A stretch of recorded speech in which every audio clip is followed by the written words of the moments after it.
So I'll share two. You know, one I've mentioned, my son died, and we all knew it was going to be a bloody big funeral, you know, because he was a bloody big lad and had a lot of friends, and we hadn't got anywhere to, we hadn't really got anywhere that was big enough because we knew that hundreds of people would turn up. And he used to love car boot sales. He was a nutcase. He drove me nuts, looking, and we used to go to this one in Carew Market, a big one on a Sunday.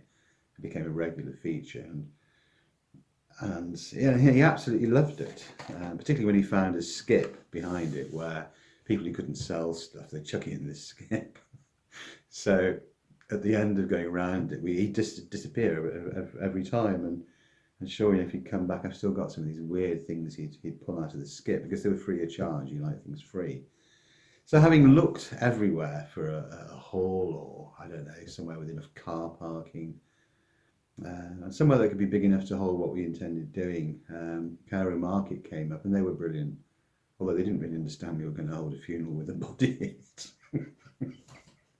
And you know, I can remember the morning that we arrived to set up in there, and we did have 600-700 people coming. And I looked inside this huge hangar, and I thought, Jesus, how on earth is this going to create an intimate space? And I think this is Pembrokeshire for you, because they have people who care, and within, I don't know, within an hour or two, you know, people with Land Rovers, well, not just Land Rovers, but people with cars were turning up with trees.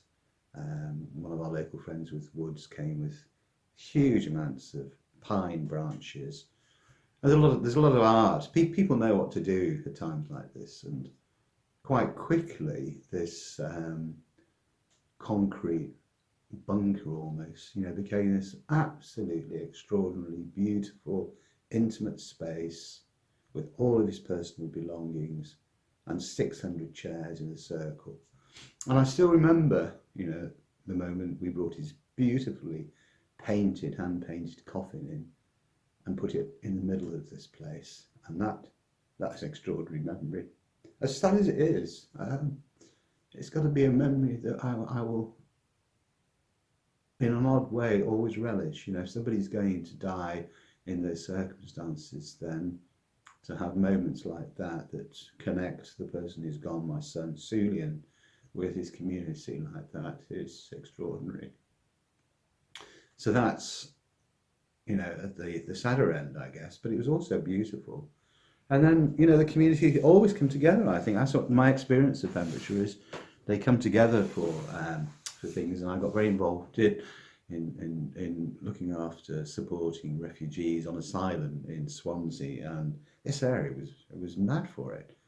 You know, we'd bring 30-40 refugees over and put a gig on at Newport Hall that would be completely overflowing with bands. I think the first time we did it, we had far too much. I think we had 4 bands, 2 dance groups, and it was just, and just huge amounts of food.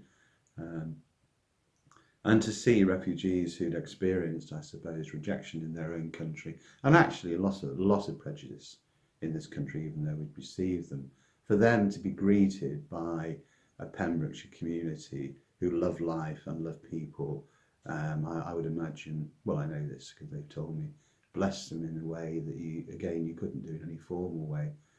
It was fun, it was spirited, and dance again, you know, featured great in it. So I have great memories of dancing with my kids, with my friends, and with refugees from literally all over the world, from Pakistan through to Syria, and it's a tradition, I guess, that's gone on for centuries here.